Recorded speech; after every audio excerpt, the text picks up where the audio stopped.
Welcome back to This is VANCOLOUR. Politicians say silly things, sometimes offensive things.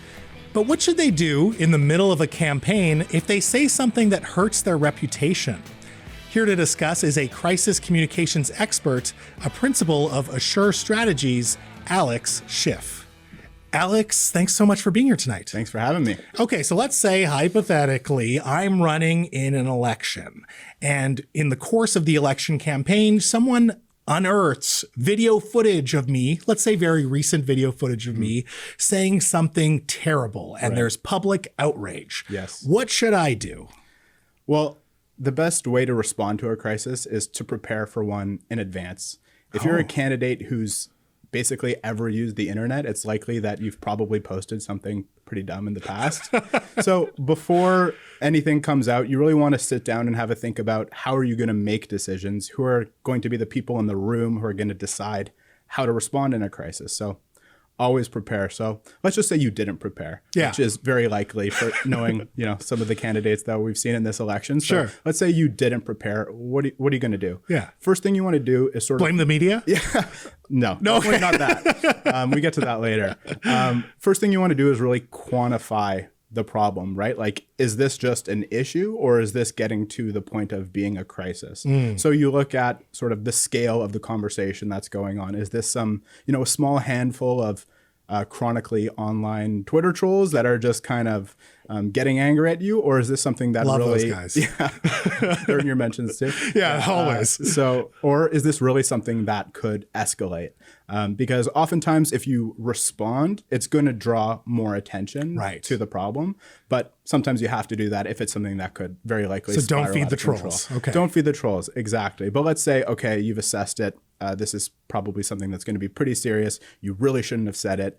What are you going to do about it? Yeah, it's pretty straightforward, right? Like, most Canadians are reasonable, forgiving people, and they just want to see that you too are a reasonable person. So ultimately, your goal is for this crisis to be over as soon as possible. The way that you really do that is apologize.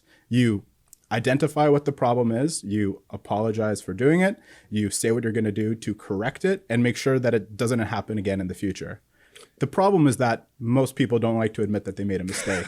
So a big part of my job is honestly just convincing clients that the dumb thing that they did is in fact dumb, and they need to apologize for it.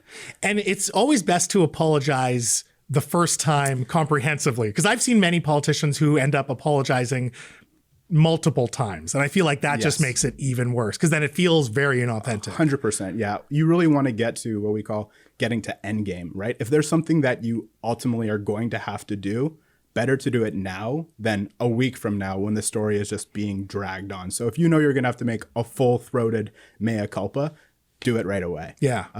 And, ultimately remember that this isn't a battle that you want to win. What you want to do is have this be over as soon as possible so that you can get back to your proactive, positive message, talking about whatever issues you want, not about, something you posted in the past that maybe wasn't so smart. There is nothing in here that blames the media or my parents or anyone else that I can sort of place blame for this on.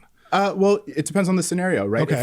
If you're the party, sometimes you're placing blame on the candidate and you're ushering them out the door. Right. Sometimes, depending on the severity of the issue and what was said, that's something that you just know you're eventually going to have to do. Do it day one. Get rid of the person. This wasn't appropriate. Time to go. Now, a lot of times apologies don't land great, or at least there's always a subset of people that are just not satisfied. For sure. After you make a comprehensive, good apology, should you just ignore the issue afterwards? Yeah. I mean, ultimately after that, you try to just move on. If you're getting media requests coming in, you direct them to the apology. If a voter asks you about it at the doorstep, you say, I've apologized for this. It was inappropriate. And we're trying to move forward. So yeah, don't try and relitigate it. And 20 seconds or less, what if the opposition party, the party you're running against, what if they keep bringing it up? If they keep bringing it up, I mean, unless the media is really carrying it, then it doesn't really matter. They're oftentimes just talking to people who already believe what they're saying, and they're not really winning over new voters. So it doesn't really matter. You're giving the media a lot of power. I love it, Alex. Thank you so much for your time tonight. I do appreciate your advice. Thanks so much. Folks, thank you so much for watching, and thank you to Dr. Claudine Stornis-Bliss, Andy Yan, and the man to get you out of a PR nightmare, Alex Shiff, for tonight's show. If you have any thoughts, or if you ever had a public communications crisis yourself, shoot me an email, mo@thisisvancolour.com. Also follow me on X or TikTok @VanColour. Next week, we'll talk about how the province manages your tax dollars and your poop. Until then, this is VANCOLOUR, and I'm Mo Amir telling you that in a province where you can be anything, be colorful. Peace.